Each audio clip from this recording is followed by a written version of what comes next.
ദൈവനാമത്തിലേവർക്കും സ്നേഹവന്ദനം. ഒരു വാക്ക് പ്രാർത്ഥിച്ചുകൊണ്ട് നമുക്ക് കൊലോസ് ലേഖന പഠനത്തിലേക്ക് പ്രവേശിക്കാം. സർവജ്ഞാനിയും സർവവ്യാപിയും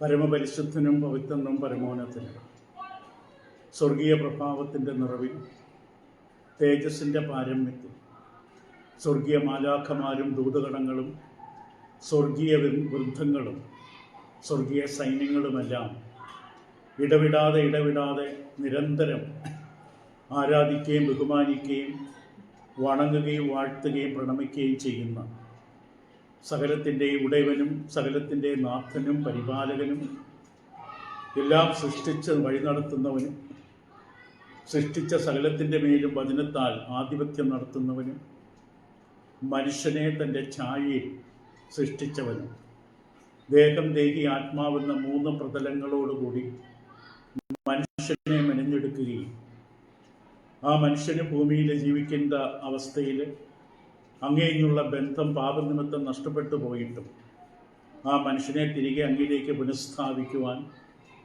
വീണ്ടെടുക്കുവാൻ കർത്താവായ യേശുക്രിസ്തുവിനെ തന്നെ മനുഷ്യകുലത്തിൻ്റെ നടുവിലേക്ക് നൽകി തന്ന് ഞങ്ങളുടെ പാപത്തിൻ്റെ ശിക്ഷ ഏറ്റെടുത്തുകൊണ്ട് പാപപരിഹാരവും വീണ്ടെടുപ്പും ഒരുക്കി തിരികെ ഞങ്ങളെ അങ്ങയിലേക്ക് യഥാസ്ഥാനപ്പെടുത്തുവാൻ, പുനഃസ്ഥാപിക്കുവാൻ കർത്താവായ യേശുക്രിസ്തുവിൻ്റെ പരമയാഗത്തിലൂടെ വീണ്ടെടുക്കപ്പെട്ട ഞങ്ങളുടെ മക്കളുടെ ഉള്ളിൽ അങ്ങ് നൽകി തന്നിരിക്കുന്ന, അങ്ങ് നൽകിക്കൊടുത്ത പരിശുദ്ധാത്മാവിനായിട്ട് നന്ദി പറയും.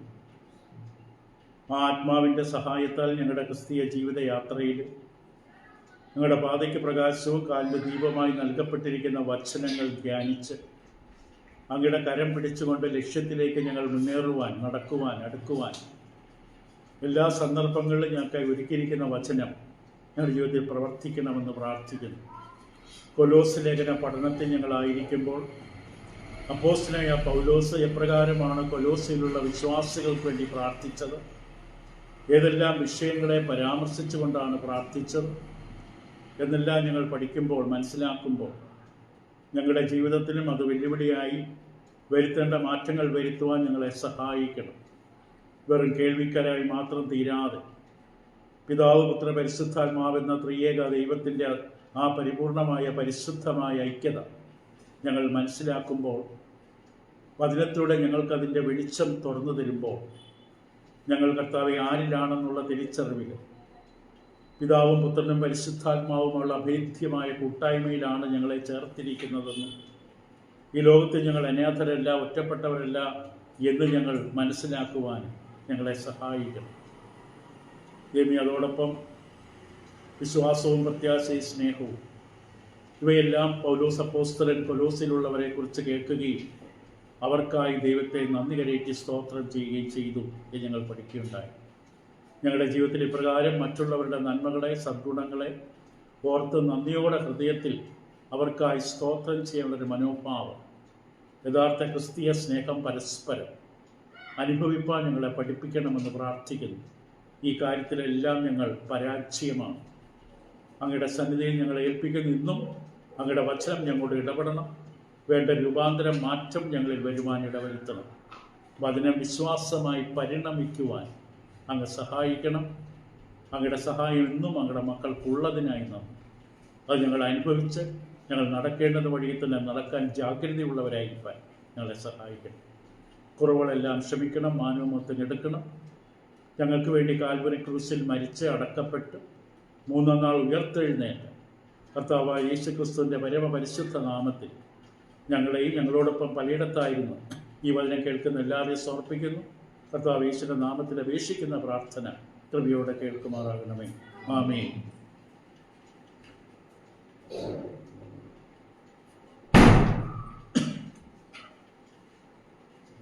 കൊലോസ് ലേഖനത്തിൻ്റെ 1-ാം അധ്യായത്തിൻ്റെ പഠനത്തിൽ നമ്മളായിരിക്കുമ്പോൾ പൗലോസ് അപ്പോസ്തലന്റെ പ്രാർത്ഥനയാണ് നമ്മൾ ചിന്തിച്ചുകൊണ്ടിരുന്നത്.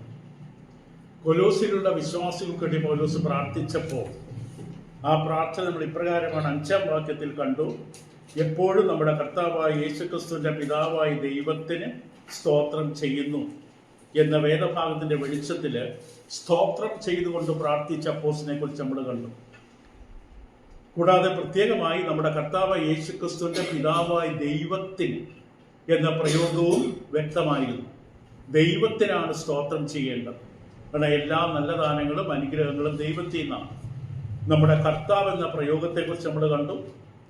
കർത്താവ് യേശു ക്രിസ്തു ദൈവമക്കളുടെ മാത്രം കർത്താവല്ല, സ്വർഗത്തിന് ഭൂമിക്ക് കർത്താവാണ്. പക്ഷേ താൻ സകലത്തിൻ്റെയും കർത്താവാണ്, ഏക കർത്താവാണ്. കർത്താവ് എന്നാൽ ഉന്നതൻ, പരമോന്നതൻ, ഭരണം നടത്തുന്നവൻ എന്നെല്ലാമുള്ള അർത്ഥമുണ്ട്. പ്രവൃത്തിയുടെ പുസ്തകം 25-ാം അധ്യായം 26-ാം വാക്യത്തിൽ അഗ്രിപ്പ രാജാവ് എന്ന് അഭിസംബോധന ചെയ്യുമ്പോഴും അവിടെ ഇതേ അർത്ഥമാണ്, പരമോന്നതൻ, അധികാരി എന്നർത്ഥം. അപ്പോൾ യജമാനോടുള്ള ബന്ധത്തിൽ, ഒരു യജമാനോടുള്ള ബന്ധത്തിൽ ദാസൻ ആ യജമാനനെ അങ്ങനെ വിളിക്കാറുണ്ട്. മത്തായി 18:26 നമുക്കത് കാണാം. പുതിയ നിയമത്തിൽ മിക്കവാറും വേദഭാഗങ്ങളിൽ കർത്താവ് എന്ന പദം ദൈവത്തെ പരാമർശിക്കാൻ ഉപയോഗിച്ചിട്ടുണ്ട്, ക്രിസ്തുവിനെ പരാമർശിക്കാൻ ഉപയോഗിച്ചിട്ടുണ്ട്. ഒരു വേദഭാഗം വായിക്കാം. 1 കൊരിന്ത്യർ 8-ാം അധ്യായം 6-ാം വാക്യം. കൊരിന്ത്യർക്ക് എഴുതിയ 1-ാം ലേഖനം 8-ാം അധ്യായം 6-ാം വാക്യത്തിൽ പിതാവായ ഏകദൈവമേ നമുക്കുള്ളൂ, അവൻ സകലത്തിനും കാരണഭൂതനും നാം അവനായി ജീവിക്കേണ്ടതുമാകുന്നു. യേശുക്രിസ്തു ഏക കർത്താവും നമുക്കുണ്ട്. അവൻ മുഖാന്തരം സകലവും, അവൻ മുഖാന്തരം നാമുമാകുന്നു. ഇപ്പോൾ പിതാവായ ദൈവത്തെയും പുത്രനായ കർത്താവ് യേശുവിനെയും കർത്താവ് കർത്താവ് എന്ന് നമുക്ക് കാണാൻ സാധിക്കും. കൂടാതെ ഇവിടെ നമ്മൾ കൊലോസ്യ ലേഖനം 1-ാം അധ്യായം 5-ാം വാക്യത്തിൽ എപ്പോഴും നമ്മുടെ കർത്താവ് യേശുക്രിസ്തുവിന്റെ പിതാവായ ദൈവത്തിന് സ്തോത്രം ചെയ്യും. പ്രാർത്ഥന നിരന്തരമാണ്, കണ്ടിന്യൂസ് ആണ്. അപ്പോസ്തലൻ എപ്പോഴും പ്രാർത്ഥിക്കുക എന്ന് പറഞ്ഞാൽ ഇടവിടാതെ പ്രാർത്ഥിപ്പിൽ നിന്ന് മറ്റുള്ളവരോട് ആഹ്വാനം ചെയ്ത വ്യക്തിയാണ്. 1 തെസ്സലോനിക്കർ 5-ാം അധ്യായം 17-ാം വാക്യത്തിൽ ഇടവിടാതെ പ്രാർത്ഥിക്കണം എന്ന് പറഞ്ഞാൽ 24 മണിക്കൂറും പ്രാർത്ഥിച്ചുകൊണ്ടിരിക്കണമെന്നല്ല. എപ്പോഴും പ്രാർത്ഥിക്കുക, ഇടവിടാതെ പ്രാർത്ഥിക്കുക എന്ന് പറയുമ്പോൾ അതിൻ്റെ അർത്ഥം ദിവസവും പ്രാർത്ഥിക്കണം. അതായത് ഏത് വിഷയം നേരിടുമ്പോഴും, ഏത് അവസ്ഥകൾ നേരിടുമ്പോഴും, ഏത് ആവശ്യങ്ങൾ നേരിടുമ്പോഴും പ്രാർത്ഥനയോടുകൂടി തന്നെ ആ ആവശ്യങ്ങളിൽ നമ്മൾ പ്രവേശിക്കണം. അത് യാത്ര ചെയ്യാൻ പോകുമ്പോഴും തിരിച്ചു വരുമ്പോഴും ഏത് കാര്യത്തിൽ നമ്മൾ ഇടപെടുമ്പോഴും പ്രാർത്ഥനയോടുകൂടി അതിൽ പ്രവേശിക്കണമെന്നാണ് ഇടവിടാതെ പ്രാർത്ഥിക്കണമെന്ന് പറയുന്നത്. പ്രാർത്ഥനയ്ക്ക് വളരെ വലിയ പ്രാധാന്യം നൽകിയ വ്യക്തിയാണ് അപ്പോസ്തലൻ. പ്രവൃത്തിയുടെ പുസ്തകം 9-ാം അധ്യായത്തിന്റെ 11-ാം വാക്യത്തിൽ കർത്താവ് യേശുവിനെ കണ്ടുമുട്ടിയ ശേഷം പ്രാർത്ഥിക്കുന്ന ശൗലിനെ കുറിച്ച് കർത്താവ് തന്നെ അനന്യാസിനോട് പറയുന്നത് കാണാം. അവൻ പ്രാർത്ഥിച്ചുകൊണ്ടിരിക്കുന്നു. പ്രവൃത്തികൾ 9:11. പ്രവൃത്തികൾ 14:23 മൂപ്പന്മാരെ നിയമിക്കുന്നതിന് മുമ്പ് പ്രാർത്ഥിക്കുന്ന പൗലോസിനെ കാണാം. അപ്പോസ്തല പ്രവൃത്തികൾ 14:23. കൂടാതെ 20-ാം അധ്യായത്തിന്റെ 36-ലും 21-5 പ്രവൃത്തികൾ 20-36 അവൻ മുട്ടുകുത്തി അവരെല്ലാവരോടും കൂടെ പ്രാർത്ഥിച്ചു എന്ന് കാണാം. 21-5 കടൽക്കരയിൽ മുട്ടുകുത്തി പ്രാർത്ഥിച്ച് തമ്മിൽ യാത്ര വരും. ദൈവമക്കളുമായിട്ട് താൻ വിടവാങ്ങുമ്പോൾ അവിടെ അവരുടെ സന്നിധിയിൽ നിന്ന് പ്രാർത്ഥിച്ചിട്ടാണ് വിടവാങ്ങുന്നത് കാണാം. അപ്പൊ എപ്പോഴും പൗലോസിനെ സംബന്ധിച്ച് പ്രാർത്ഥന തന്റെ ജീവിതത്തിൽ മുഖ്യ ഭാഗമായിരുന്നു. 22-ാം അധ്യായം 17-ാം വാക്യത്തിൽ ദേവാലയത്തിൽ വെച്ച് പ്രാർത്ഥിച്ചൊരു വിവശതയിലായി എന്ന പ്രവർത്തികൾ 22:17 കാണാം. പ്രവൃത്തികൾ 28:3 പുബ്ലിയോസിന്റെ രോഗബാധിതനായ അപ്പന് വേണ്ടി മിലിത്ത ദ്വീപിൽ വെച്ച് പ്രാർത്ഥിക്കുന്ന പൗലോസിനെ കാണാം. 28-ാം അധ്യായം 3-ാം വാക്യം. അപ്പൊ ഇവിടെ പൗലോസ് എപ്പോഴും പ്രാർത്ഥിക്കുന്നതിന്റെ തെളിവ് നമുക്ക് തന്റെ ജീവിതത്തിൽ നമുക്ക് കാണാൻ സാധിക്കും. താൻ മറ്റുള്ളവർക്ക് വേണ്ടി പ്രാർത്ഥിക്കുക മാത്രമല്ല, എനിക്ക് വേണ്ടി നിങ്ങളും പ്രാർത്ഥിക്കണമെന്ന് അപേക്ഷിക്കുന്ന പൗലോസിനെ കാണാം. ദൈവമക്കൾക്ക് വേണ്ടി മാത്രമല്ല, ക്രിസ്തുവിൽ വന്നിട്ടില്ലാത്തവർക്ക് വേണ്ടി അപ്പോസ്തലൻ പ്രാർത്ഥിക്കുന്നു. ചിലപ്പോൾ നമുക്ക് സംശയമുണ്ടാകാം, കർത്താവിൽ വന്നിട്ടില്ലാത്തവർക്ക് വേണ്ടി പ്രാർത്ഥിക്കണമോ എന്ന്. റോമർക്കെതിരെ ലേഖനം 1-ാം അധ്യായത്തിന്റെ 10-ാം വാക്യത്തില് പൗലോസ് അപ്പോസ്തലൻ റോമിലുള്ളവർക്ക് വേണ്ടി ലേഖനം എഴുതുന്ന സമയത്ത് റോമർ 1:10 പറയുന്നത് ഇങ്ങനെയാണ്: എപ്പോഴും യാചിക്കുന്നു എന്നുള്ളതിന് അവന്റെ പുത്രനെ കുറിച്ചുള്ള സുവിശേഷ ഘോഷണത്തിൽ ഞാൻ ആത്മാവിൽ ആരാധിക ദൈവം എനിക്ക് സാക്ഷി. അപ്പൊ നിങ്ങളുടെ അടുക്കൽ വരേണ്ടത് സാധിക്കണമെന്ന് പറഞ്ഞുകൊണ്ട് അവർക്ക് വേണ്ടി പ്രാർത്ഥിക്കുന്നുണ്ട്. അതോടൊപ്പം തന്നെ റോമർക്കെതിരെ ലേഖനത്തിന്റെ 10-ാം അധ്യായം 1-ാം വാക്യത്തിൽ യഹൂദന്മാരായ തന്റെ സഹോദരങ്ങൾ, അത് ജന്മം കൊണ്ട് യഹൂദന്മാരായ തന്റെ സഹോദരങ്ങൾ, അവർ രക്ഷിക്കപ്പെടണം എന്ന് തന്നെ എൻ്റെ ഹൃദയത്തിന്റെ വാഞ്ഛനയും അവർക്ക് വേണ്ടി ദൈവത്തോടുള്ള യാചനയുമാണ്. വിശ്വാസത്തിൽ വന്നിട്ടില്ലാത്തവർക്ക് വേണ്ടി പ്രാർത്ഥിക്കേണ്ടത് ദൈവമക്കളുടെ കടമയാണ്. നമ്മുടെ പ്രാർത്ഥന കൊണ്ട് അവർ രക്ഷിക്കപ്പെടില്ല, പക്ഷേ നാം അവർക്ക് വേണ്ടി പ്രാർത്ഥിക്കണമെന്ന് മറക്കരുത്. 1 തിമോത്തിയോസ് 2-ാം അധ്യായം വളരെ പ്രത്യേകമായ ഒരു വാക്യം. 1 തിമോത്തിയോസ് 2 ചിലപ്പോഴൊക്കെ നമുക്ക് അറിവില്ലായ്മ കൊണ്ട് പറയാറുണ്ട് വിശ്വാസികൾക്ക് വേണ്ടി മാത്രമേ പ്രാർത്ഥിക്കാൻ പാടുള്ളൂ എന്ന്. അത് യഥാർത്ഥമായിട്ടുള്ള അറിവല്ല. 1 തിമോത്തിയോസ് 2-ാം അധ്യായം 1-2 വാക്യങ്ങൾ ഇപ്രകാരമാണ് പൗലോസ് തിമോത്തിയോസിന് എഴുതുമ്പോൾ. അവിടെ ചെല്ലുമ്പോൾ പൗലോസ് പറയുന്നത്, ഇനി അവിടെ ചെല്ലുമ്പോൾ ചെയ്യേണ്ട പ്രധാനപ്പെട്ട കാര്യം, ഒന്നാമത്തെ കാര്യം എന്നാൽ സകല മനുഷ്യർക്കും നാം സർവശക്തിയോടും ഘനത്തോടും കൂടെ സാവധാനതയും സ്വസ്ഥതയുമുള്ള ജീവനം കഴിക്കേണ്ടതിന് വിശേഷ രാജാക്കന്മാർക്കും സകല അധികാരസ്ഥന്മാർക്കും വേണ്ടി യാചന, പ്രാർത്ഥന, പക്ഷപാതം, സ്തോത്രം ചെയ്യണമെന്ന് ഞാൻ സകലത്തിനു മുമ്പേ പ്രബോധിപ്പിക്കുന്നു. അപ്പൊ നീ ചെയ്ത പട്ടണത്തിൽ നിനക്ക് നിന്റെ വേല നന്നായി നടക്കണമെങ്കിൽ, അവിടെയുള്ള ദൈവമക്കൾക്ക് സ്വസ്ഥതയോടും സാവധാനതയോടും കൂടി ദൈവത്തെ ആരാധ്യം ജീവിക്കണമെങ്കിൽ ആദ്യം ആ ദേശത്തിന്റെ ഭരണാധികാരികളെ ഓർത്ത് പ്രാർത്ഥിക്കണം. ഇത് അവിടെയുള്ള ദൈവമക്കളെ പറഞ്ഞ് പഠിപ്പിക്കണം, പ്രബോധിപ്പിക്കുകയാണ്. അല്ല അവരുടെ മേൽ ദൈവത്തിന് നിയന്ത്രണം ഉണ്ടാകുന്ന ദൈവമക്കൾ പ്രാർത്ഥിക്കുകയാണെങ്കിൽ, അല്ലെങ്കിൽ ദൈവമക്കൾ ആരാധനയ്ക്കുള്ള സൗകര്യവും സ്വാതന്ത്ര്യവും നഷ്ടപ്പെട്ടെന്ന് വരാം. അപ്പൊ അത് ഇവിടെ നമ്മൾ കാണാൻ സാധിക്കുന്നതാണ്. ഇതിൽ അനേക വാക്യം നമുക്ക് കാണാൻ സാധിക്കും. കൊരിന്ത്യയിലുള്ളവർക്ക് വേണ്ടി പ്രാർത്ഥിക്കുന്നത് പലർക്കും വേണ്ടി. അപ്പോൾ മറ്റുള്ളവർക്ക് വേണ്ടി, വിശ്വാസത്തിൽ വന്നിട്ടില്ലാത്തവർക്ക് വേണ്ടി പ്രാർത്ഥിക്കുന്ന പൗലോസ് നമുക്ക് കാണാനായിട്ട് സാധിക്കും. ആത്മിക വളർച്ചയ്ക്കായിട്ടാണ് പ്രാർത്ഥിക്കുന്നത്. നമ്മളെല്ലാവരുടെയും പ്രാർത്ഥന പോലെ നമ്മുടെ വ്യക്തിപരമായ, ശാരീരികമായ, ജോലി സംബന്ധമായ മറ്റു കാര്യങ്ങളല്ല. പൗലോസിന്റെ പ്രാർത്ഥനയിൽ ഏറ്റവും അധികം കാണുന്നത് ആത്മിക വളർച്ചയ്ക്കായി പ്രാർത്ഥിക്കണം. നമ്മൾ മറ്റുള്ളവരെ കുറിച്ച് പ്രാർത്ഥിക്കാൻ പ്രധാനമായും ഓർക്കണം, അവരുടെ ആത്മിക വളർച്ചയ്ക്ക് എന്തെല്ലാം കാര്യങ്ങളാണ് വേണ്ടത്. അവരുമായി നമ്മൾ നേരെ ഇടപെടുമ്പോൾ, ഒരുപക്ഷെ നമ്മൾ പരസ്പരം കണ്ടത് സംസാരിക്കാൻ പോലും കഴിയാത്ത മനുഷ്യരാണ്. പക്ഷെ നമ്മൾ മറ്റുള്ളവരോട് യഥാർത്ഥമായി ദൈവമക്കളുടെ നിലയിൽ ഇടപെടുമ്പോൾ നമുക്ക് സംസാരിക്കുമ്പോൾ ഏകദേശം ബോധമുള്ളവർക്ക് അറിയാൻ പറ്റും ആ വ്യക്തിക്ക് ആത്മീയയുടെ വളർച്ചയ്ക്ക് എന്തൊക്കെയാണ് വേണ്ടത് എന്ന്.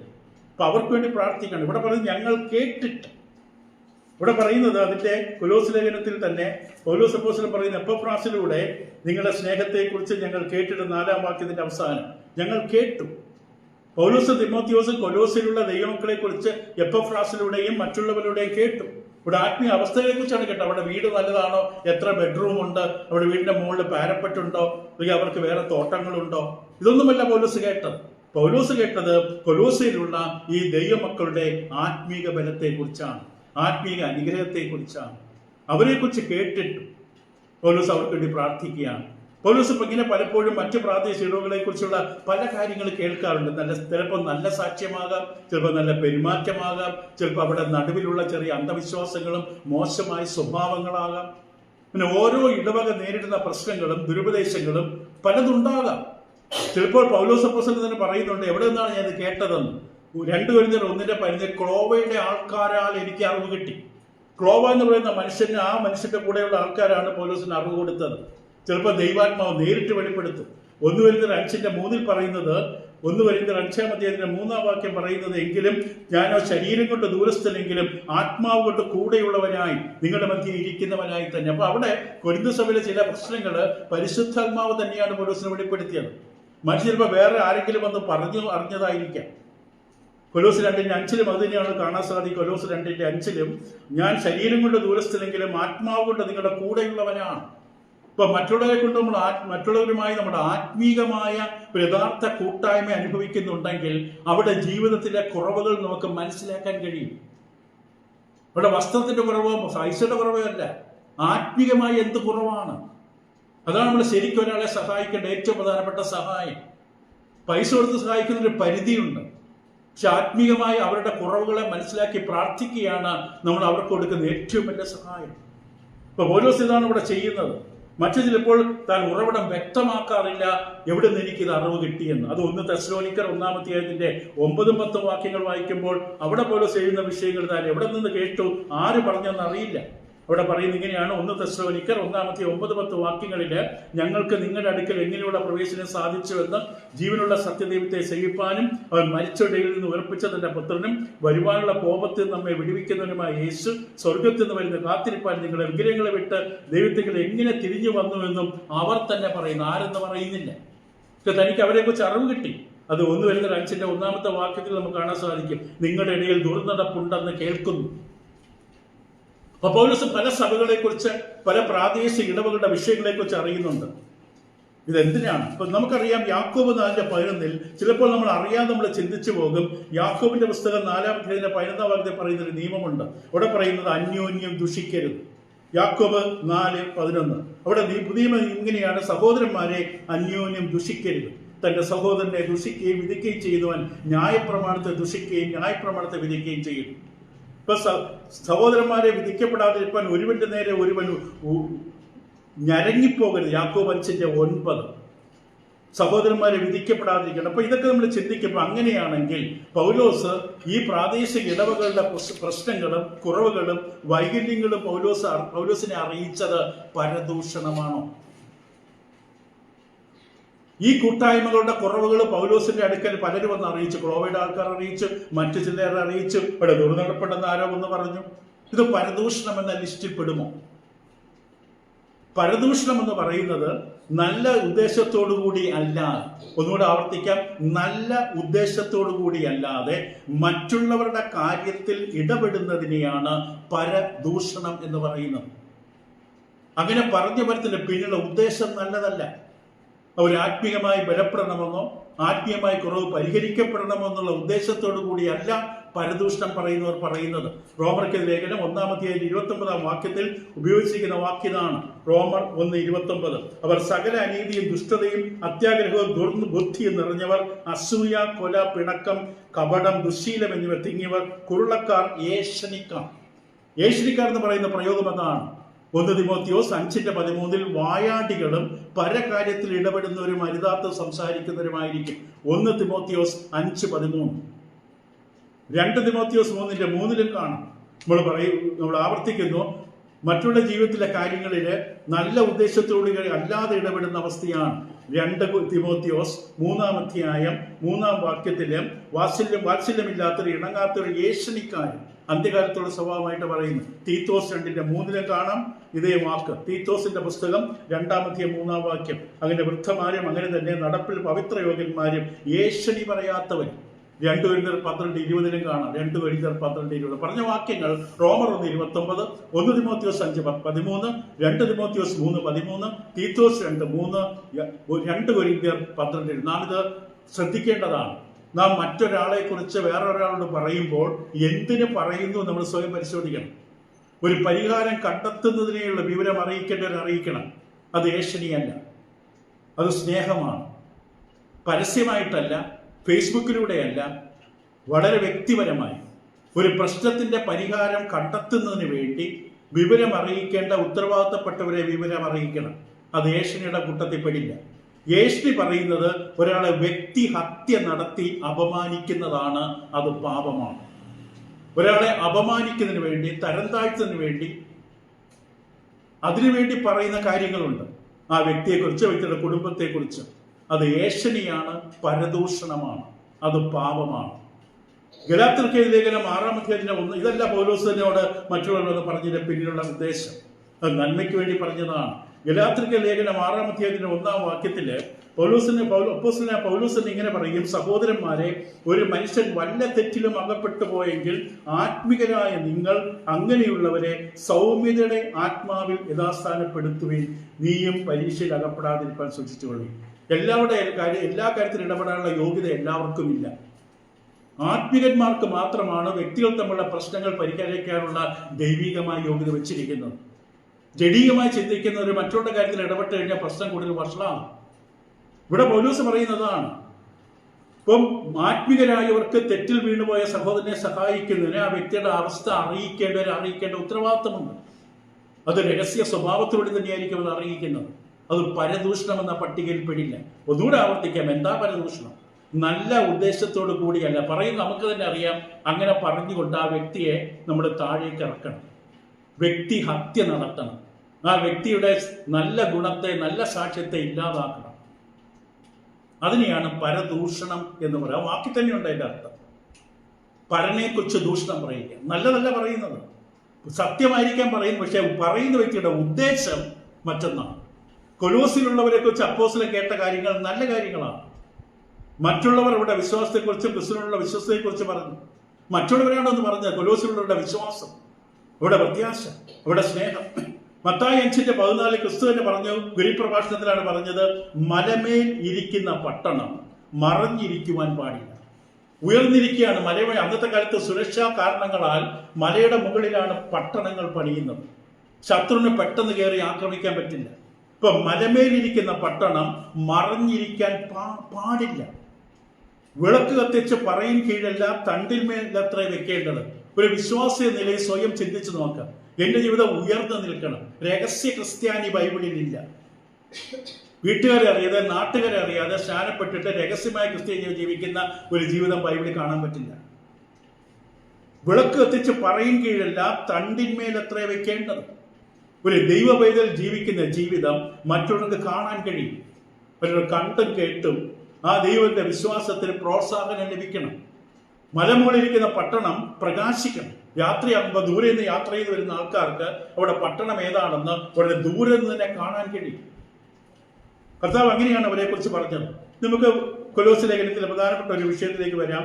അവിടെ അതിന്റെ 3-4 വാക്യങ്ങളിൽ കൊലോസ്യ ലേഖനത്തിൽ ത്രിമൂർത്തികളായിട്ട് അവതരിപ്പിക്കുന്ന വിഷയമുണ്ട്. വിശ്വാസം, പ്രത്യാശ, സ്നേഹം. ഒരുതരം ത്രിമൂർത്തിയാണിത്. അവിടെ പറയുന്ന 3-4 വാക്യങ്ങൾ. സുവിശേഷത്തിന്റെ സത്യവചനത്തിൽ നിങ്ങൾ മുമ്പ് കേട്ടതായി സ്വർഗത്തിൽ നിങ്ങൾക്ക് സംഗ്രഹിച്ചിരിക്കുന്ന പ്രത്യാശ നിമിത്തം ക്രിസ്തുവേശുവിൽ നിങ്ങളുടെ വിശ്വാസത്തെയും സകല വിശുദ്ധന്മാരോട് നിങ്ങൾക്കുള്ള സ്നേഹത്തെയും കുറിച്ച് നിങ്ങൾ കേട്ടിട്ട്. ഇവിടെ പറയുന്നത് പ്രത്യാശ, വിശ്വാസം, സ്നേഹം. ശരിക്കുള്ള ഓർഡർ വിശ്വാസം, പ്രത്യാശ, സ്നേഹം. പുതിയ നിയമ എഴുത്തുകാർ പലപ്പോഴും ഇവ 3ഉം ഒരുമിച്ച് പരാമർശിക്കാറുണ്ട്. വിശ്വാസം, പ്രത്യാശ, സ്നേഹം. വിശ്വാസം, സ്നേഹം, പ്രത്യാശ. റോമർക്ക് ലേഖനം 5-ാം അധ്യായം, റോമർ 5:2 മുതൽ 5 വരെ. ഇവിടെ പൗലോസ് അപ്പോസ്തലൻ എഴുതുമ്പോൾ ഇങ്ങനെ പറയുകയുണ്ടായി: നാം നിൽക്കുന്ന ഈ കൃപയിലേക്ക് നമുക്ക് അവൻ മൂലം വിശ്വാസത്താൽ പ്രവേശനം ലഭിച്ചിരിക്കുന്നു. സ്നാനപ്പെട്ട ദൈവമക്കളോട് പറയുകയാണ്, നാം ദൈവദേശത്തിന്റെ പ്രത്യാശയിൽ പ്രശംസിക്കുന്നു. അങ്ങനെ തന്നെയല്ല കഷ്ടത സഹിഷ്ണുതയും, സഹിഷ്ണുത സിദ്ധതയും, സിദ്ധത പ്രത്യാശ ഉളവാക്കുന്ന അറിഞ്ഞ് നാം സകല കഷ്ടങ്ങളിൽ പ്രശംസിക്കുന്ന പ്രത്യാശയ്ക്കോ ഭംഗം വരുന്നില്ല. ദൈവത്തിന്റെ സ്നേഹം നമുക്ക് നൽകപ്പെട്ട പരിശുദ്ധാത്മാവിനാൽ നമ്മുടെ ഹൃദയങ്ങളിൽ പകർന്നിരിക്കുന്നില്ല. 3 അവിടെയും കാണാം. 1 Corinthians 13:13, 1 Corinthians 13:13. 1 Corinthians 13-ാം അധ്യായത്തിന്റെ 13-ാം വാക്യത്തില് അവിടെ പൗലോസ് പറയുന്നത്, ആകയാൽ വിശ്വാസം, പ്രത്യാശ, സ്നേഹം ഇവ 3ഉം നിലനിൽക്കുന്നു. ഇവയിൽ വലിയതോ സ്നേഹം തന്നെ. ഗലാത്യർ 5-ാം അധ്യായം, ഗലാത്യർ 5-ാം അധ്യായത്തിന്റെ 5-6 വാക്യങ്ങൾ. അവിടെ പറയുന്നത്, ഞങ്ങളോ വിശ്വാസത്താൽ നീതി ലഭിക്കും എന്നുള്ള പ്രത്യാശ നിവർത്തിയെ ആത്മാവിനാൽ കാത്തിരിക്കുന്നു. ക്രിസ്തുവേശുവിൽ പരിചയത്തിനല്ല, അഗ്രചർവവുമല്ല, സ്നേഹത്താൽ വ്യാപരിക്കുന്ന വിശ്വാസം അത്രേ കാര്യം. അവിടെയും 3 കാര്യങ്ങൾ കാണാം.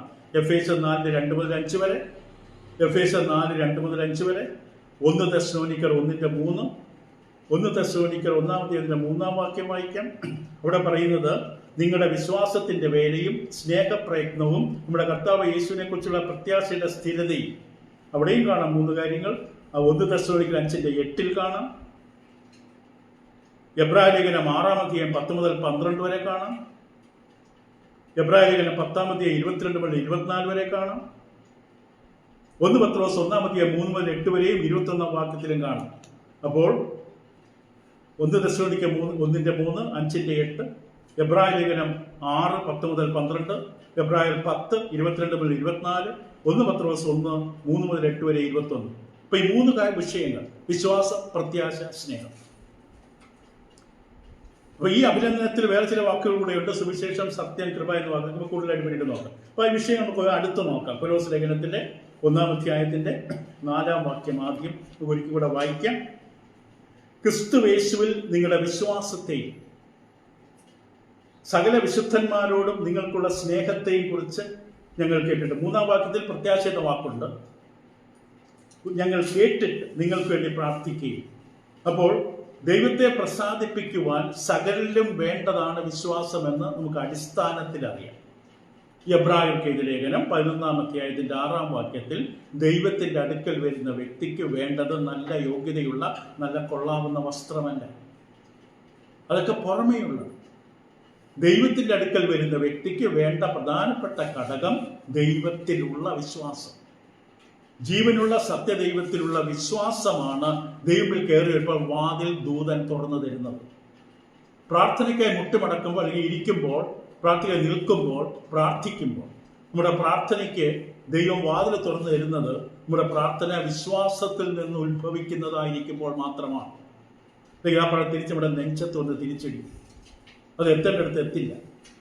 അത് എബ്രായ ലേഖനം 11:6 വളരെ വ്യക്തമായിട്ട് എബ്രായ ലേഖനം എഴുതും. വിശ്വാസം കൂടാതെ ദൈവത്തെ പ്രസാദിപ്പിക്കാൻ കഴിയില്ല.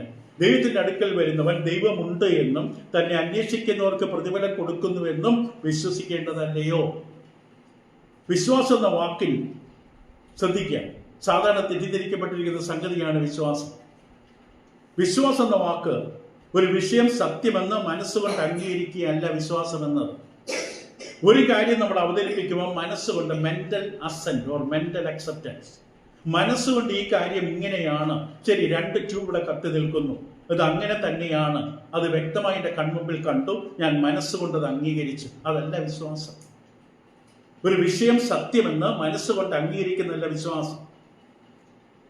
ആ സത്യത്തിന്റെ നിശ്ചയത്താൽ ഇത് സത്യമാണെന്ന് എനിക്ക് നിശ്ചയമുണ്ട്. ആ സത്യത്തിന്റെ നിശ്ചയത്താൽ അതിനൊരു പ്രവൃത്തിയിലേക്ക് പ്രോത്സാഹിപ്പിക്കപ്പെടണം. പ്രവൃത്തി ചെയ്യുന്നതിന് എനിക്കത് സഹായിക്കണം.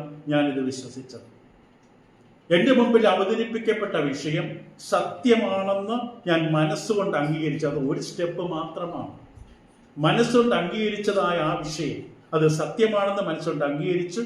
ആ സത്യത്തെ എനിക്കിപ്പോൾ നിശ്ചയമുണ്ട്. വിശ്വാസം ആശിക്കുന്നതിന് ഉറപ്പും കാണാത്ത കാര്യത്തിൻ്റെ നിശ്ചയമാണ്. ആ നിശ്ചയത്തിൻ്റെ അടിസ്ഥാനത്തിൽ ഞാൻ അടുത്ത സ്റ്റെപ്പ് എടുക്കും. അതിൻ്റെ അടിസ്ഥാനത്തിൽ ഞാൻ പ്രവർത്തിക്കാൻ പോവുകയാണ്. അതിൻ്റെ അടിസ്ഥാനത്തിൽ ഞാൻ കാലെടുത്ത് വയ്ക്കാൻ പോവുകയാണ്. അതാണ് യഥാർത്ഥ വിശ്വാസം കൊണ്ട് ഉദ്ദേശിക്കുന്നത്. ഇതാണ് അവൾ എപ്പോഴും പറയുന്ന നയാഗ്ര വെള്ളച്ചാട്ടത്തിന്റെ കഥ. അത് നടന്ന സംഭവമാണ്.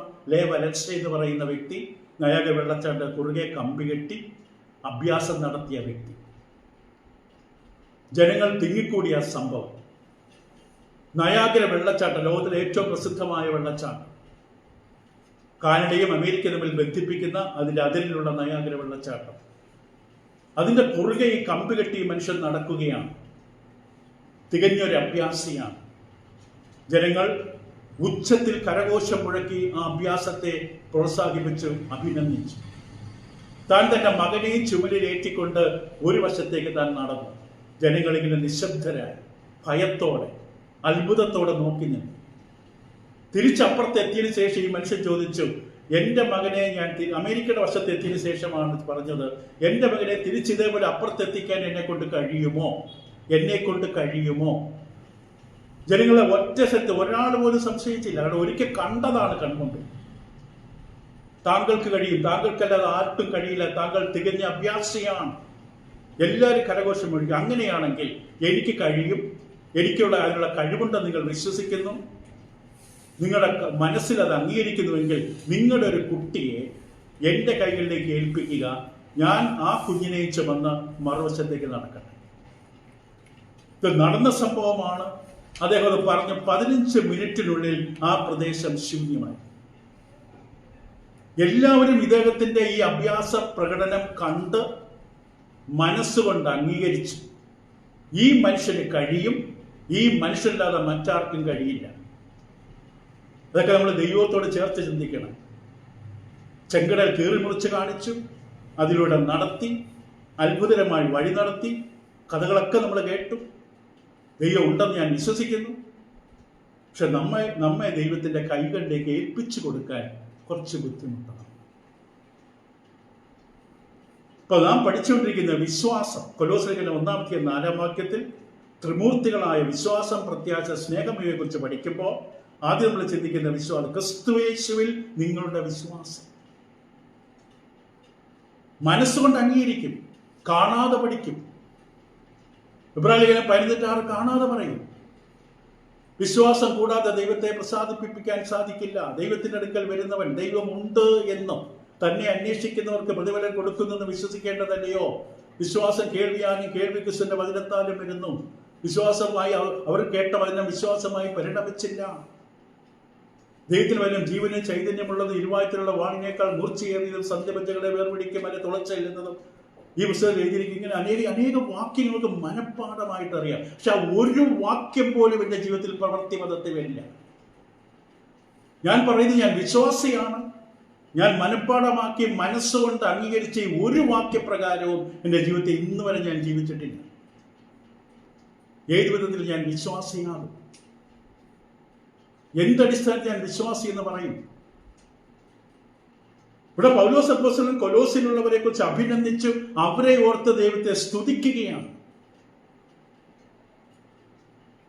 ഒരു വ്യക്തിയിൽ വിശ്വാസം അർപ്പിക്കുകയെന്നാൽ ആ വ്യക്തി ആരാണ് എന്ന് അംഗീകരിക്കുക മാത്രമല്ല, ഒരു വ്യക്തിയിൽ നിങ്ങൾ വിശ്വാസം അർപ്പിക്കുമ്പോൾ മിസ്റ്റർ എ, ആ ഏയിൽ നിങ്ങൾ വിശ്വാസം അർപ്പിക്കുമ്പോൾ ആ വ്യക്തി ആരാണ്, വ്യക്തിയുടെ കഴിവ്, ബലം, യോഗ്യത, ശ്രേഷ്ഠത, നിസ്തുലത ഇതെല്ലാം നിങ്ങൾ അംഗീകരിക്കുക മാത്രമല്ല ആ വ്യക്തിയുടെ ഇഷ്ടം, ഹിതം നിറവേറ്റുവാൻ തക്കവണ്ണം ആ വ്യക്തി പറയുന്നത് അതേപോലെ അനുസരിക്കുകയും ചെയ്യും.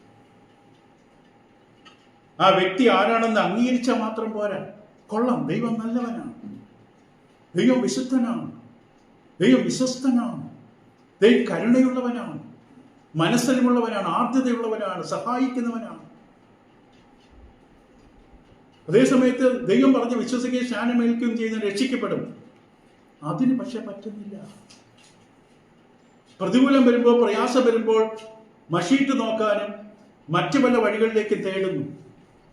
ദൈവത്തെക്കുറിച്ച് കേട്ടു, ഞാൻ മനസ്സുകൊണ്ട് അംഗീകരിച്ചു, ദൈവം പറഞ്ഞു ഞാനല്ലാതെ മറ്റേ ദൈവം ഉണ്ടാകരുതെന്ന് പറഞ്ഞു. അപ്പൊ നീ ദൈവത്തെ തന്നെയാണോ വിശ്വസിച്ചത്? ഏറ്റവും പൂർണ്ണ ഹൃദയത്തോടെ വിശ്വസിച്ചിട്ടുണ്ടെങ്കിൽ വേറെ ഒരു വശത്തേക്കും തിരിയില്ല. ഒരു വ്യക്തിയിൽ വിശ്വാസം അർപ്പിക്കുക എന്നാൽ ആ വ്യക്തി ആരാണെന്ന് മനസ്സുകൊണ്ട് അംഗീകരിക്കുക മാത്രമല്ല ആ വ്യക്തിയുടെ ഇഷ്ടം വ്യക്തി തൻ്റെ ഇഷ്ടം പറഞ്ഞു തന്നിട്ടുണ്ട്. എനിക്ക് ഇതാണ് ഇഷ്ടം, എൻ്റെ ഹിതം, എൻ്റെ മനസ്സ്, എൻ്റെ ആഗ്രഹം ഇതാണ്. നിങ്ങൾക്ക് എന്നോട് ഇഷ്ടമുണ്ടെങ്കിൽ ഞാൻ പറയുന്നത് പോലെ വിശുദ്ധനും നല്ലവനും കൊള്ളാവുന്നവനും സ്നേഹസ്വരൂപനൊക്കെ ആണെന്ന് നിങ്ങൾ ആദ്യം മനസ്സുകൊണ്ട് അംഗീകരിച്ചു എങ്കിൽ എൻ്റെ ഇഷ്ടം ചെയ്യും. അപ്പൊ ആ വ്യക്തിയിൽ ആശ്രയിച്ചുകൊണ്ട് നമ്മൾ ആ വ്യക്തിയെ വിശ്വാസം അർപ്പിക്കണം. ഈ നയാഗ്ര വെള്ളച്ചാട്ടിന്റെ കുറുകെ നടന്ന മനുഷ്യന്റെ അഭ്യാസിയുടെ കൈകളിലേക്ക് ഒരു മനുഷ്യൻ ഇവിടെ കുഞ്ഞിനെ ധൈര്യത്തോടെ ഏൽപ്പിച്ചില്ല. ഒരാൾ പോലും ഏൽപ്പിച്ചില്ല. ഒരാ വ്യക്തിയെ വിശ്വസിച്ചു, വ്യക്തിക്ക് കഴിവുണ്ടെന്ന് പറഞ്ഞു, കൺമുമ്പിൽ കണ്ടു. പക്ഷെ അവരുടെ ജീവിതത്തിൽ ഒരു തീരുമാനം അതിനോട് ചേർത്തെടുക്കാൻ പറ്റുന്നില്ല. ലൂക്കോസ് 6:46 കർത്താവ് യേശു ഇപ്രകാരം ചോദിച്ചു. ലൂക്കോസ് 6:46 ഇവിടെ കർത്താവിന്റെ ചോദ്യം ഇപ്രകാരമായിരുന്നു: നിങ്ങൾ എന്നെ കർത്താവേ കർത്താവേ, യജമാനനെ, മാസ്റ്റർ ലോർഡ്, നിങ്ങൾ എന്നെ കർത്താവേ കർത്താവ് എന്ന് വിളിക്കുന്നു. അപ്പം ഞാൻ എൻ്റെ യേശുവിനെ കർത്താവ് എന്ന് വിളിക്കുമ്പോൾ ദൈവത്തിൻ്റെ സകല കർമ്മങ്ങൾക്കും, സകല തീരുമാനങ്ങൾ, ആഗ്രഹങ്ങൾ, പ്രവൃത്തികൾ, മനോഭാവങ്ങൾ, താല്പര്യം എല്ലാത്തിൻ്റെയും അധിപനായി മുഴുവൻ താക്കോലും കയ്യിൽ ഏൽപ്പിച്ചു കൊടുത്തിരിക്കുകയാണ്. യേശുവിനെ കർത്താവേ കർത്താവ് എന്ന് വിളിക്കുക, വാ കൊണ്ടുള്ള പ്രകടനം. കർത്താവേ കർത്താവ് എന്ന് വിളിക്കുകയും ഞാൻ പറയുന്നത് ചെയ്യാതിരിക്കുകയും ചെയ്യുന്നത്. അപ്പൊ അതിൽ തന്നെ അന്തർലീനമായ സത്യം, യേശുവിനെ കർത്താവ് എന്ന് വിളിക്കാനുള്ള യോഗ്യത കർത്താവ് പറഞ്ഞ കാര്യം കർത്താവിൽ ആശ്രയിച്ച്, കർത്താവിന്റെ ഹിതത്തെ പൂർണ്ണ ഹൃദയത്തോട് ആശ്രയിച്ച് ചെയ്യുന്ന ഒരു വ്യക്തിയാണെങ്കിൽ മാത്രമേ കർത്താവേ എന്ന് യേശുവിനെ വിളിക്കാൻ പാടുള്ളൂ. അത് എല്ലാവരും ഇഷ്ടപ്പെടണമെന്നില്ല. ഇഷ്ടപ്പെടാൻ വേണ്ടിയല്ല ബൈബിൾ പ്രസംഗിക്കുന്നത്, സത്യമാണ് പറയുന്നത്. ഇപ്പൊ നമ്മൾ ഈ കർത്താവെ കർത്താവെന്ന് വിളിച്ചതൊക്കെ ആരെയാണ്? യേശുവിനെ കർത്താവായി തിരിച്ചറിഞ്ഞത് കൊണ്ട് മാത്രമായില്ല. യേശു കർത്താവാണ്. അവൻ പറഞ്ഞ വചനങ്ങൾ അവർ വിശ്വസിച്ചു. വിശ്വസിച്ച് പോരാ, നിങ്ങൾ എന്റെ മധ്യത്തിൽ നിലനിൽക്കണം. യേശുവിനെ കർത്താവായി തിരിച്ചറിഞ്ഞത് കൊണ്ട് മാത്രം ഒന്നുമായില്ല താൻ ആശ്രയിക്കുന്ന, വിശ്വസിക്കുന്ന വ്യക്തിയുടെ ഇഷ്ടത്തോട് ശരിയായി പഠിക്കും. ഞാൻ ഭൂമിയിൽ ജീവിക്കുന്നത് എൻ്റെ കർത്താവിൻ്റെ ഇഷ്ടം നിറവേറ്റണം. എൻ്റെ ആത്മീയ വളർച്ചയാണ് എൻ്റെ കർത്താവിൻ്റെ ഇഷ്ടം. ഞാൻ കർത്താവിനെ പോലെ അനുരൂപപ്പെടണമെന്നാണ് കർത്താവ് ആഗ്രഹിക്കുന്നത്. അതിനാണ് കർത്താവ് തൻ്റെ ആത്മാവിന്റെ ഉള്ളിൽ തന്നത്, തൻ്റെ മനസ്സ് പൊഴിച്ചതിൻ്റെ വചനം എനിക്ക് തന്നത്. ഞാൻ അതിലൂടെ സഞ്ചരിക്കും, വചനം പഠിക്കാനുള്ള അവസരങ്ങൾ ഞാൻ ഉപയോഗിക്കും. എന്നിട്ട് യേശുവിനെ കർത്താവേ എന്ന് വിളിക്കണം. ശരിയാണ്, നിന്റെ ജീവിതത്തിൽ കർത്താവ് ഞാനാണ്. അതായത് 1.5 മണിക്കൂർ 45 മിനിറ്റ് മാത്രമല്ല, എപ്പോഴും ഞാൻ നിന്റെ ജീവിതത്തിൽ കർത്താവാണ്. ഇപ്പൊ താൻ ആശ്രയിക്കുന്ന വിശ്വസിച്ച വ്യക്തിയുടെ ഇഷ്ടത്തോട് ശരിയായി പ്രതികരിക്കുന്നതാണ് ആ വ്യക്തിയെ വിശ്വസിക്കുന്നു എന്നതിൻ്റെ അർത്ഥം. എബ്രായ ലേഖനം 11-ാം അധ്യായം വിശ്വാസ വീരന്മാരെ കുറിച്ച് പറയുന്ന അധ്യായമാണ്. ഇപ്രകാരം പ്രചോദിപ്പിക്കുന്ന അഥവാ മോട്ടിവേഷൻ, പ്രോത്സാഹിപ്പിക്കുന്ന വിശ്വാസത്തിന്റെ സ്വഭാവം പല ഉദാഹരണങ്ങളിലൂടെ കാണാം. എബ്രായ ലേഖനത്തിന്റെ 11-ാം അധ്യായത്തിന്റെ 4-ാം വാക്യത്തിൽ ആദ്യം നമുക്ക് ഹാബേലിനെ കുറിച്ച് കാണുമ്പോൾ, എബ്രായ ലേഖനം 11-ാം അധ്യായം 4-ാം വാക്യത്തിൽ വിശ്വാസത്താൽ, എല്ലാവരെ കുറിച്ച് പറയുമ്പോൾ തുടങ്ങുന്ന ആദ്യത്തെ ബൈ ഫെയ്ത്ത്, വിശ്വാസത്താൽ ഹാബേൽ ദൈവത്തിന് കയീൻ്റെതിലും ഉത്തമമായ യാഗം കഴിച്ചു. ഹാബേലിനും കയീനോടും ദൈവം പറഞ്ഞു. ഉൽപ്പത്തി ദിവസം അത് കാണാൻ പറ്റില്ല, പക്ഷേ അത് റോമർ 10 അറിയാം. റോമർ 10:17 വിശ്വാസം കേൾവിയാകേണ്ടതാണ്. അപ്പൊ കയീനോടും ഹാബേലിനോടും ദൈവം തനിക്ക് എപ്രകാരമുള്ള യാഗമാണ് വേണ്ടത് എന്ന് വ്യക്തമായി കൃത്യമായി പറഞ്ഞു കൊടുത്തിരുന്നു. വിശ്വാസം എന്ന കേൾവിയാണ്. ദൈവം പറഞ്ഞ 2 പേരും കേട്ടു. പക്ഷെ ഒരു വ്യക്തി തന്നോട് പറഞ്ഞ ദൈവത്തിന്റെ ഇഷ്ടം അതേപോലെ നിവർത്തിക്കാൻ വേണ്ടി ശ്രമിച്ചു. മറ്റൊരു വ്യക്തി തന്നോട് ദൈവം പറഞ്ഞ ഇഷ്ടമൊക്കെ കാറ്റിപ്പറത്തിയിട്ട് തന്റെ സ്വന്തം ഇഷ്ടപ്രകാരം കുറെ പച്ചക്കറി കൊണ്ടുവന്നു. 2 പേരോട് ദൈവം പറഞ്ഞു. അതുകൊണ്ടാണ് കയീനെ ശിക്ഷിച്ചത്. ഹാബേലിനോട് മാത്രം പറഞ്ഞാൽ മുഖപക്ഷം കാട്ടുന്ന ദൈവമാണ്. ദൈവം മുഖപക്ഷം കാട്ടില്ല, പക്ഷഭേദം കാണിക്കില്ല. ഇപ്പൊ ഉൽപ്പത്തില്ല തെളിവില്ല, പക്ഷെ എബ്രായ ലേഖനം 11 തെളിവുണ്ട്. വിശ്വാസത്താൽ ഹാബേൽ ദൈവത്തിന് കയീൻ്റേതിലും ഉത്തമമായ യാഗം കഴിച്ചു. അതിനാൽ അവന് നീതിമാൻ എന്ന സാക്ഷ്യം ലഭിച്ചു. ദൈവന്റെ വഴിപാടിന് സാക്ഷ്യം ലഭിച്ചു. എന്നാൽ വിശ്വാസത്താലാണ്. ദൈവം പറഞ്ഞ മൃഗ രക്തത്താലല്ലാതെ നബി വരാൻ പാടില്ല. പക്ഷേ ഇത് പാപത്തിന്റെ പ്രായശ്ചിത്തം മറ്റൊരു ജീവി അർക്കപ്പെടണം. ഇത് രാവിലെ നമ്മൾ പഠിച്ചപ്പോൾ കണ്ടു. ആദാമിന് ഹവയ്ക്ക് ദൈവം തോല് കൊണ്ട് ഉടുപ്പുണ്ടാക്കി ഉടുപ്പിച്ചു. ആദ്യത്തെ തയ്യൽക്കാരനായിരുന്നു ദൈവം. അതിനുവേണ്ടി പല മൃഗങ്ങളെ കൊല്ലപ്പെട്ടു. ആത്മാവില്ലാത്ത പ്രാണില്ലാത്ത മൃഗങ്ങൾ കൊല്ലപ്പെട്ടത് കൊലപാതകമല്ല, മൃഗങ്ങളാണ്. മനുഷ്യൻ മൃഗവും ഒന്നല്ല. പ്രായമുള്ള അവിടെ പറഞ്ഞൊരു സെന്റൻസ് ഒന്നുകൂടെ പറയാൻ ആഗ്രഹിക്കുന്നു. വാർദ്ധക്യത്തിലെത്തിയ മാതാപിതാക്കളെയും മക്കളെയും സ്നേഹിക്കാതെ പട്ടിക്കുട്ടിയുടെ മടിയിൽ വെച്ച് താലോലിക്കുന്ന മനുഷ്യൻ ഇതിനേക്കാളും മൂഢൻ വേറെ ഭൂമിയിലില്ല. ദൈവം മനുഷ്യനും മൃഗത്തിനും തമ്മിൽ ഒരുപോലെ മൂല്യമല്ല വെച്ചിരിക്കുന്നു. ഇപ്പൊ ഇവിടെ വളരെ വ്യക്തമാണ്. നമുക്ക് കൂടുതൽ പോകുന്നില്ല. ക്ലാസ്സുകൾ നിങ്ങൾക്ക് കേൾക്കാൻ പറ്റുന്നവർ കേൾക്കാം. ഹാബേൽ സ്വീകാര്യമായ അർപ്പിച്ചു. അത് വിശ്വാസത്താലാണ്. അതോടൊപ്പം 7-ാം വാക്യം എബ്രായർ 11. വിശ്വാസത്താൽ നോഹ അതുവരെ കാണാത്തവർക്ക് അരുളപ്പാടുണ്ടായിട്ട് ഭയഭക്തി കൊണ്ട് ദൈവത്തിന്റെ കുടുംബത്തെ രക്ഷിക്കായി പെട്ടെന്ന് തീർത്തു. സകല മനുഷ്യരുടെ ഹൃദയത്തിലെ ചിന്തകളും നിരൂപണങ്ങളും ദുഷ്ടതയും മ്ലേച്ഛതയുമായി പെരുകിയ ഒരു കാലഘട്ടത്തിൽ ലോകം മുഴുവൻ നശിപ്പിച്ചു കളയാണ്ട് ദൈവം തീരുമാനമെടുക്കുക. ദൈവത്തിന്റെ ഹൃദയത്തിന് പോലും ദുഃഖമായി ഈ മനുഷ്യനെ കണ്ടിട്ട് ഇവിടെ ദൈവത്തിന്റെ കൃപ നോഹയ്ക്ക് കിട്ടി. ആ കൃപ എത്തിയത് കൃപ എന്ന് പറഞ്ഞാൽ എന്താണ്? ഈ കാലഘട്ടത്തിൽ, ഈ ദുഷ്ടതയുടെ കാലഘട്ടത്തിൽ രക്ഷപ്പെടാനുള്ള വഴി ദൈവം നോഹയ്ക്ക് പറഞ്ഞു കൊടുത്തു. കൃപയല്ല നോഹയെ രക്ഷിച്ചത്. ദൈവം നോഹയ്ക്ക് വഴി പറഞ്ഞു കൊടുത്തു. നീ എന്ത് ചെയ്യണം? ഒരു പെട്ടകം ഉണ്ടാക്കണം. കൃത്യമായ അളവ്, കൃത്യമായ തട്ടുകൾ, അകത്തും പുറത്തും കീല്, എവിടെ കിളിവാതിൽ, എത്ര പൊക്കം, എത്ര വീതി, എത്ര ഉയരം, കൃത്യമായ അളവ് കൊടുത്തു. നോഹയ്ക്ക് അതിനെ തള്ളിക്കളയാം. കാരണം മഴ കണ്ടിട്ടില്ല, പ്രളയം എന്തെന്നറിയില്ല. കണ്ടിട്ടില്ലാത്ത അറിയാത്തൊരു കാര്യത്തിന് വേണ്ടി എങ്ങനെ പുറത്തു ചാടി ഇറങ്ങുക? ഞാൻ എന്നെ കാണിച്ചു തന്നാ വരാം, ഗൂഗിൾ മാപ്പിൽ നോക്കട്ടെ വരാം. അത് വിശ്വാസമല്ല. ഇപ്പൊ നോഹ താൻ ഇതുവരെ കാണാത്തവയെ കുറിച്ച്, അവിടെ എങ്ങനെ എഴുതിയിരിക്കുക? അതുവരെ കാണാത്തവയെ കുറിച്ച് ദൈവം പറഞ്ഞു. ദൈവത്തിൽ വിശ്വാസമുള്ളത് കൊണ്ട് തനിക്ക് കാണേണ്ട കാര്യമില്ല. നമ്മൾ സ്വയം പരിശോധിക്കണം. ഇതൊക്കെ ദൈവത്തിൽ വിശ്വാസം അർപ്പിച്ച നോഹയ്ക്ക് തനിക്ക് കാണേണ്ട കാര്യമില്ല. ജലപ്രളയം എന്താണ്? ഇവിടെ പെട്ടകം പണിയുമ്പോൾ ഓരോ തടിയെടുത്ത് ആണിയടിക്കുമ്പോൾ തടി കൊണ്ടുള്ള ആണിയാണ്, ഇരുമ്പിന്റെ ആണിയല്ല. ആണി അടിച്ചു കയറ്റുമ്പോൾ നാട്ടുകാർ കളിയാക്കുന്നുണ്ടാകും, തന്റെ കുടുംബം പക്ഷെ കൂടെ നിന്നു. നമുക്ക് വിശ്വാസമാണ്, പറഞ്ഞത് ദൈവമാണ്. ആ കൃപയാണ് കിട്ടിയത്. പെട്ടകമുണ്ടാക്കി രക്ഷ പ്രാപിച്ചു. അത് വിശ്വാസത്താൽ നോഹ ചെയ്ത്. കൂടെ വിശദീകരിക്കുന്നില്ല. മൂന്നാമത് അബ്രഹാം, 8-ാം വാക്യം എബ്രായർ 11. അവിടെ വിശ്വാസത്താൽ അബ്രഹാം തനിക്ക് അവകാശമായി കിട്ടാത്ത ദേശത്തേക്ക് യാത്ര ചെയ്യാൻ വിളിക്കപ്പെട്ടാറെ അനുസരിച്ച് എവിടേക്ക് പോകുന്നു എന്നറിയാതെ പുറപ്പെട്ടു.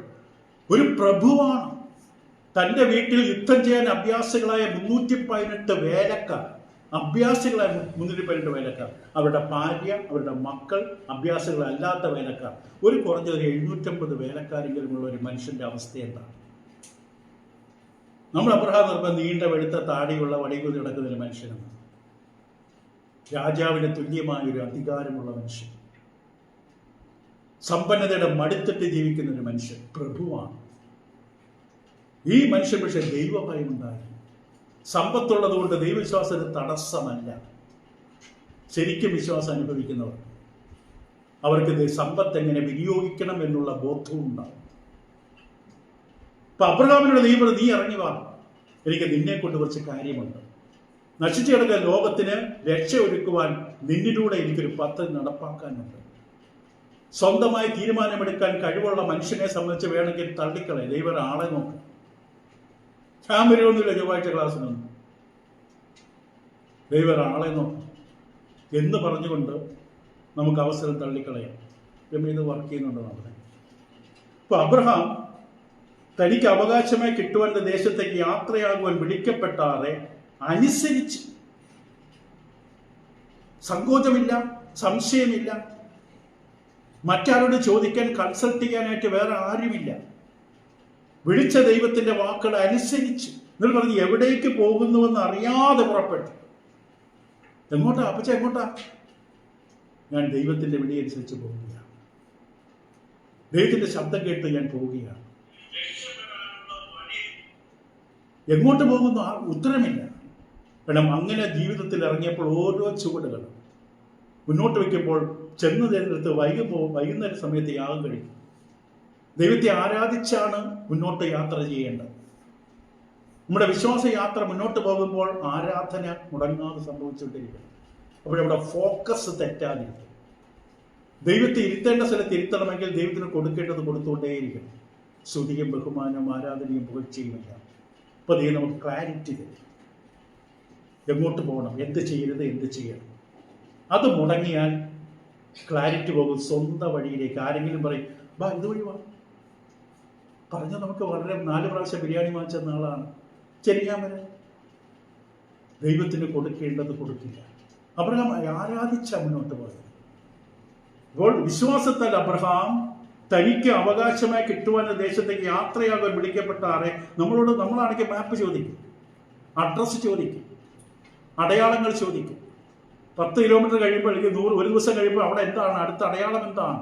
അബ്രഹാമിന് ഒന്നുമില്ല. അബ്രഹാമിനെ എന്നൊക്കെ മനസ്സിലാക്കാൻ നമുക്ക് പറ്റില്ല.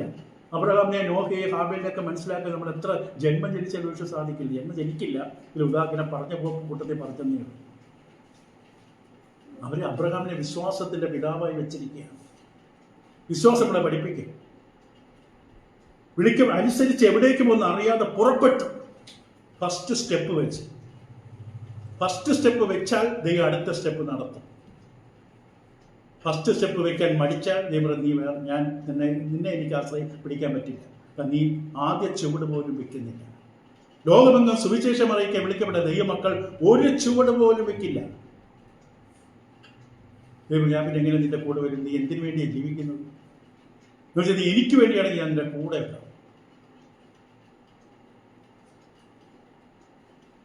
അപ്പൊ അബ്രഹാം തന്റെ സ്വന്തം ദേശം വിട്ട് ദൈവം വാഗ്ദാനം ചെയ്ത സ്ഥലത്തേക്ക് പ്രയാണം ചെയ്തു. 12 കാര്യങ്ങൾ പറഞ്ഞ് അവസാനിപ്പിക്കുക. 30 എബ്രായ ലേഖനം അവിടെ പറയുന്നത്, വിശ്വാസത്താൽ അവർ 7 ദിവസം ചുറ്റി നടന്നപ്പോൾ എരിഹോ മതിൽ ഇടിഞ്ഞു വീണു. ബുൾഡോസർ ഇല്ല, ഫാക്ടറി ടാങ്ക് ഇല്ല, മറ്റു യാതൊരു സംവിധാനവുമില്ല, ടെക്നോളജിയൊന്നുമില്ല, സാങ്കേതിക വിദ്യകളൊന്നുമില്ല. ദൈവം പറഞ്ഞു 6 ദിവസം ചുറ്റി നടക്കണം, ശബ്ദമുണ്ടാക്കരുത്, പറഞ്ഞതുപോലെ ചുറ്റി നടക്കണം. ചുറ്റി നടക്കുമ്പോൾ മുമ്പിൽ ആരുണ്ടാകണം, പുറകിൽ അടുത്തത് ആരുണ്ടാകണം. എന്നിട്ട് 7-ാം ദിവസം ചുറ്റി നടക്കുമ്പോൾ ഉച്ചത്തിൽ ആർപ്പിടണം. അവർ അതേപോലെ ചെയ്തു. എരിഹോ മതില് ദൈവജനത്തിന്റെ സ്തുതിയുടെ ശബ്ദത്തിൽ പടുപടപടാന്ന് തകർന്നടിഞ്ഞു വീണു. ഇവിടെ ശബ്ദം കൊണ്ടല്ല, ദൈവത്തിന്റെ ശക്തി കൊണ്ട്. ഇതിന്റെ ശക്തി കൊണ്ടാണ് സകലവും ഉണ്ടായത്, സൃഷ്ടിക്കപ്പെട്ടത്. 12:30 രാഹാബ് വിശ്വാസത്തെ 11:31 വിശ്വാസത്തെ രാഹാബ് എന്ന വേശ്യ ഒറ്റുകാരെ സമാധാനത്തോടെ കൈക്കൊണ്ട് അവിശ്വാസികളുടെ നശിക്കാതില്ല. രാഹാബ് എവിടെയോ വളരെ മോശപ്പെട്ട ജീവിതത്തിൽ വീണുപോയൊരു സ്ത്രീയാണ്. അതിന്റെ കാരണം ഒരുപക്ഷെ നമ്മൾ വിചാരിക്കുന്നവരായിരിക്കില്ല. അബദ്ധത്തിൽ ഇന്ന് ബോംബെയിലും മറ്റു പലയിടത്തുള്ള ചുവന്ന തെരുവുകളിൽ കിടക്കുന്ന സ്ത്രീകൾ വീണുപോയവരെ പോലെ, മോഹന വാഗ്ദാനങ്ങളിൽ മയങ്ങി കൊണ്ടുപോയി വിൽക്കപ്പെട്ടതായ സ്ത്രീകളെ പോലെ. രാഹാബ് ഈ അവസ്ഥയിലായിരിക്കുന്ന പിന്നിൽ കാരണങ്ങളുണ്ടാകാം. പക്ഷെ അവൾ ദൈവത്തെക്കുറിച്ച് കേട്ടു. ഇസ്രായേലിന്റെ നടുവിലുള്ള സൈന്യങ്ങളെ യഹോവയെക്കുറിച്ച് അവൾ കേട്ടു. തകർന്ന ജീവിതത്തിലാണ് ദൈവവിശ്വാസം കൂടുതലായിട്ടുണ്ടാകുന്നത്. ഇവിടെ കർത്താവീശിനെ പിന്നെ സ്ത്രീകളുമായി വളരെയധികം സംഘം സ്ത്രീകൾ പുറകെ പോയത് മനസ്സുഹൃദയ ഇടിഞ്ഞ തകർന്ന ജീവിതങ്ങൾക്ക് ഒരു അത്താണി, ഒരു പ്രതീക്ഷ, കർത്താവിൻ്റെ സാന്നിധ്യം, ശബ്ദം നൽകിയിരുന്നു. യേശുവിൻ്റെ പിന്നാലെ രാഘവ് പ്രതീക്ഷയോടെ ജീവിച്ചു. അവരുടെ അടുക്കൽ ഈ ചാരന്മാർ വന്നു. അവർക്ക് രക്ഷപ്പെടാൻ വേണ്ടി അവരെ ചൂണ്ടിക്കാണിച്ചു കൊടുക്കാം. അവളെ ഒളിപ്പിച്ചു. ഇവിടെ മാളികയുടെ സൈഡിൽ ഒരു ചുമന്ന തുണി അവൾ കെട്ടിയിട്ടു. ആ രാജ്യം, പട്ടണം നശിപ്പിക്കാൻ വന്ന ഇസ്രായേൽ ജനത്തിന്റെ മുമ്പിൽ അതൊരു അടയാളമായി. രക്തത്തിന്റെ നിറമുള്ള ചുമന്ന തുണി. ഇപ്പൊ വിശ്വാസത്തെ രാഹാബ് എന്ന വേശ്യ ഒറ്റുകാരിയെ സമാധാനത കൈക്കൊണ്ട് അവിശ്വാസികളോട് നശിക്കുക. ആ ദേശം മുഴുവൻ അവിശ്വാസികൾ അവിടെ കൂടെ നശിച്ചില്ല. വിശ്വാസത്തിനെ വേർപെടുത്തി. അബ്രഹാം തന്റെ പ്രവർത്തികളാൽ തന്റെ വിശ്വാസം പൂർണ്ണമായി എന്ന് യാക്കോബ് 2:22 പറയും. വിശ്വാസം പ്രവർത്തികളാൽ പൂർണ്ണമായി. ഞാൻ വിശ്വാസിയാണെങ്കിൽ എൻ്റെ ജീവിതത്തിൽ പ്രവർത്തികളുണ്ടാകും. മനസ്സുകൊണ്ട് അംഗീകരിക്കുന്ന ഒരു കർമ്മമല്ല വിശ്വാസം. ആ ഒരു വസ്തുതയെങ്കിലും ഇന്നത്തെ ക്ലാസ് നമുക്ക് പഠിക്കാൻ സാധിച്ചാൽ ഞാൻ ദൈവത്തിൻ്റെ ശബ്ദം ഇന്ന് കേട്ടു. വിശ്വാസം പ്രവർത്തികളിൽ പൂർണ്ണമാകണം. മനസ്സുകൊണ്ട് അംഗീകരിക്കുന്നതും ഏറ്റുപറഞ്ഞ് ജീവിക്കുന്നതുമല്ല വിശ്വാസം. അത് പ്രവൃത്തിയിലേക്ക് വരണം. താൻ വിശ്വാസ തീരുമാനമെടുത്ത് പ്രവർത്തിച്ചപ്പോഴാണ് ആ വിശ്വാസം പൂർണ്ണമായി. അബ്രഹാമേ, വീട്ടിൽ നിന്നിറങ്ങും, ഞാൻ നിന്നെ കാണിക്കുന്ന ദേശത്തേക്ക് വാ. ഇതൊക്കെ മനസ്സിൽ ചോദിച്ചു കാണും. ഇതൊക്കെ വിടണോ? ഇത്ര വലിയ സമ്പത്ത്, ഇവരുടെ കാര്യങ്ങളൊക്കെ അത് ഞാൻ നോക്കിക്കോളാം. നിന്റെ മക്കളുടെ കാര്യം, ഭാര്യയുടെ കാര്യം, ഭർത്താവിൻ്റെ കാര്യം, രോഗിയായ അപ്പൻ്റെ കാര്യം ഞാൻ നോക്കിക്കൊള്ളാം. ഞാൻ പറയുന്ന കേൾക്കും. വള്ളം, വല, അപ്പൻ, വല കഴുകിക്കൊണ്ടിരിക്കുന്ന അപ്പൻ, കുടിക്കാരെ വിളിച്ച് പറഞ്ഞു, പത്രോസ്, അന്ത്രയോസ് അവരെ നോക്കിക്കോളാം. ഞങ്ങൾ ഗുരുവിൻ്റെ പിന്നാലെ പോകും. അവർ ചോദിച്ചാണ് എന്ത് കണ്ടിട്ടാണ്? അത് ഗുരുവാ പറഞ്ഞത്. അത് ഗുരു നോക്കിക്കോളും. ദൈവങ്ങളെ സഹായിക്കട്ടെ. സേവത്തിന് വാക്ക് പ്രാർത്ഥിക്കും. പിന്നെ ദിവസം